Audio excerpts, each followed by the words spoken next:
Tout a commencé un matin comme les autres, ou du moins, c'est ce que je croyais. Je viens tout juste de m'installer dans cette petite maison de location sur Maple Street avec ma femme Sarah, une infirmière dévouée. C'était un petit coin tranquille, ou c'est ce que l'on pensait. Ce matin-là, je ne savais pas que quelques simples rideaux allaient transformer notre vie en un véritable cauchemar. Mais bon, laissez-moi revenir un peu en arrière.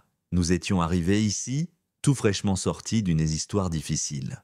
La location n'était pas l'idéal, mais elle était parfaite pour nous. Une sorte de refuge pour oublier les tracas. Une maison modeste entourée de voisins apparemment sympas. Mais ce que nous ne savions pas à l'époque, c'était que notre voisine, Margaret Wilson, la présidente du HOA, l'association des propriétaires, était loin d'être l'amie qu'elle prétendait être. Je me souviens bien du jour où Sarah a eu cette idée de changer les rideaux du salon. Après tout, pourquoi pas? Notre maison manquait un peu de couleur et ce bleu marine qu'elle avait trouvé allait parfaitement avec les meubles. Regarde, c'est magnifique, chérie, m'a-t-elle dit en caressant le tissu. Ce sera tellement plus chaleureux ici. Bien sûr, on a vérifié le contrat de location et rien dans les termes ne disait qu'on ne pouvait pas changer les rideaux. On était dans notre droit. Nous avons donc accroché ces rideaux avec enthousiasme. Ce n'était qu'un petit détail, mais il allait enflammer une série d'événements qui allaient secouer notre communauté. Le lendemain matin, pendant que je prenais mon café, mon téléphone a sonné avant même que je ne prenne une gorgée. « Jake, je remarque que vous avez changé vos rideaux », a dit une voix sévère au bout du fil. C'était Margaret, bien sûr. Je savais déjà où elle voulait en venir. Ces rideaux bleus ne respectent pas les normes du HOA. Vous devez les changer immédiatement pour du beige ou du blanc.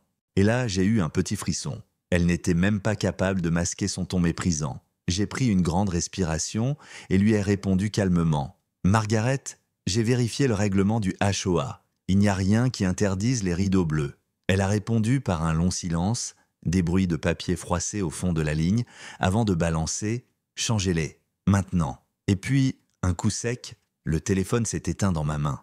Un vrai choc. Le jour suivant, une lettre certifiée est arrivée, et cette fois, c'était officiel. Une amende de 150 $ pour non-respect des normes esthétiques du quartier. Si vous m'aviez dit qu'on finirait par recevoir une telle lettre pour des rideaux bleus, je vous aurais ri au nez. Il y avait bien une signature officielle et un tampon, mais le libellé était flou et franchement incompréhensible. C'était comme si quelqu'un s'était amusé à inventer une règle juste pour nous embêter. Quand Sarah a vu la lettre, elle n'a pas pu s'empêcher de lever les yeux au ciel. « C'est du n'importe quoi », a-t-elle dit en balançant le livre de règlement sur la table. « Il n'y a rien dans ce bouquin sur les couleurs de rideaux. Elle invente des règles au fur et à mesure. On a passé la demi-journée à fouiller chaque page de ce règlement, mais il n'y avait aucune mention concernant le bleu marine. Et là, j'ai eu une idée. Je ne pouvais pas laisser cette histoire dégénérer. J'ai décidé d'affronter Margaret directement en personne pour régler ce malentendu. Je pensais naïvement que ce serait une simple formalité. Le lendemain soir, je suis allé chez elle pour cette fameuse rencontre. Lorsqu'elle a ouvert la porte, je n'ai pas vu la gentille voisine que je croyais connaître, mais plutôt une femme fermée, glaciale. Son regard, ça m'a frappé. Elle ne m'a même pas invité à entrer. Elle m'a dit d'un ton sec que nous devions respecter les règles de la communauté. C'était comme si elle me donnait une leçon, une vraie mise en garde. Je me souviens de ces mots, les locataires doivent suivre les règles. Vous êtes ici pour louer, pas pour imposer vos choix. C'était comme une déclaration de guerre. Et c'est là que j'ai compris, Margaret n'avait pas l'intention de reculer. Dans les jours qui ont suivi, ça n'a fait qu'empirer. Margaret a commencé à répandre des rumeurs sur Sarah et moi dans tout le quartier. J'ai appris par une voisine, Madame Henderson, qu'on nous accusait d'être des locataires problématiques et même qu'on était en retard avec le paiement du loyer, ce qui était totalement faux. Ça m'a pris de court, mais la rumeur avait déjà pris racine. C'était une manœuvre de Margaret pour nous discréditer et me rendre invisible dans le quartier. Puis, les choses ont pris un tour plus personnel. Un jour, j'ai trouvé une lettre de Margaret envoyée à tous les résidents du quartier avec comme sujet « Avertissement urgent concernant la famille Morrison à la maison Île-247 ». Elle m'avait décrit comme un élément perturbateur, un mauvais locataire. J'ai lu cette lettre avec une colère qui m'a presque étouffé. J'ai compris que Margaret cherchait à me faire fuir, à me pousser à bout. Mais ça ne s'est pas arrêté là, les choses ont dégénéré encore plus vite que je ne l'avais imaginé. Elle a organisé une réunion du HOA pour discuter de ce qu'elle appelait la résolution Morrison, où elle présentait des photos de notre maison, en particulier des images de nos rideaux bleus. Je n'arrivais pas à y croire. À ce moment-là, j'avais l'impression de me retrouver dans une scène de tribunal où le verdict était déjà décidé avant même le début du procès. Les rideaux étaient devenus l'incarnation de tout ce qu'elle détestait chez nous. Margaret avait monté tout un dossier avec des photos agrandies de nos fenêtres, comme si nos rideaux étaient une offense à l'ordre public. Elle en parlait comme si c'était de la graffiti ou des fenêtres cassées, quelque chose de vraiment nuisible à la communauté. Et je me souviens de l'instant où elle a jeté un regard plein de mépris sur toute la pièce, avec ses voisins qui étaient là, écoutant, croyant ses mensonges.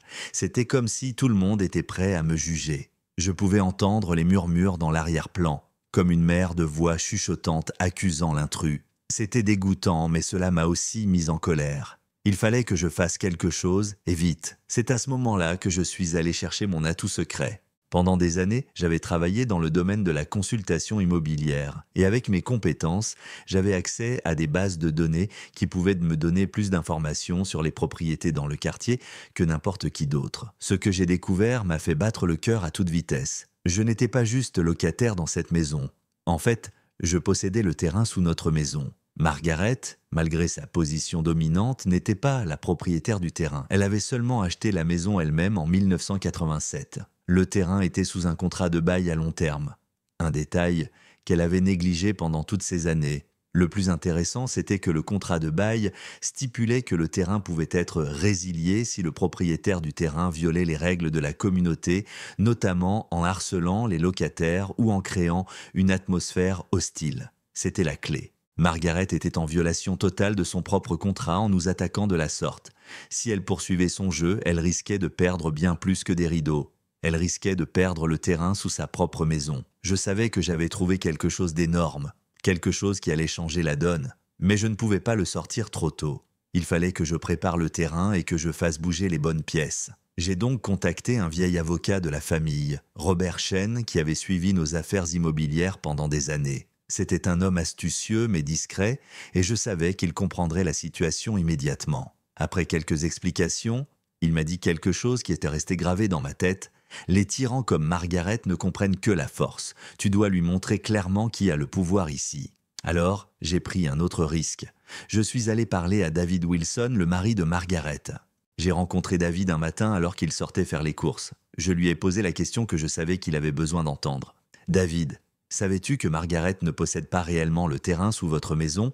Il a d'abord eu l'air perdu, puis ses yeux se sont agrandis au fur et à mesure qu'il comprenait l'ampleur de ce que je lui disais. « Quoi ? Comment ça ?» a-t-il demandé. Je lui ai expliqué calmement la situation, détaillant tout le cadre légal autour de la propriété, la location du terrain et comment sa femme avait ignoré ces faits cruciaux. David était resté silencieux, puis il a avoué, visiblement inquiet. « Elle veut vraiment détruire ce quartier pour pouvoir tout acheter à bas prix, n'est-ce pas ?» C'était une révélation qui a souligné toute l'ampleur du complot. Margaret n'avait pas seulement un problème avec nos rideaux, elle avait un plan beaucoup plus grand pour tout le quartier. David, visiblement dévasté, m'a confié qu'il avait remarqué le changement chez Margaret depuis quelque temps. Elle n'était plus la femme qu'il avait épousée. C'était comme si la soif de pouvoir avait pris le dessus sur son éthique et ses valeurs. « Elle veut tout contrôler ? C'est comme ça qu'elle fonctionne maintenant », m'a-t-il dit, sa voix tremblante. C'était son propre mari qui me le disait, et ce qu'il venait de révéler allait changer la donne pour de bon.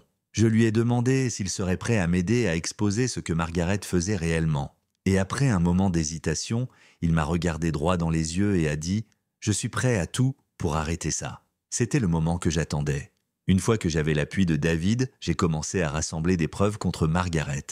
J'ai obtenu des copies de ses emails internes où elle parlait de nous comme étant la cible parfaite pour sa stratégie de perturbation. Ces documents étaient une preuve accablante de son intention de ruiner le quartier, de forcer les gens à partir et de racheter les maisons à des prix dérisoires. Quand j'ai vu ces emails, j'ai su que c'était maintenant ou jamais. Le plan était simple. Exposer la vérité au prochain meeting du HOA. Nous avions la majorité des résidents avec nous, grâce à l'aide de David, et avec les preuves en main, nous allions mettre Margaret sous pression. Mais, elle croyait que c'était juste un autre affrontement qu'elle allait pouvoir gagner. Le grand jour arriva,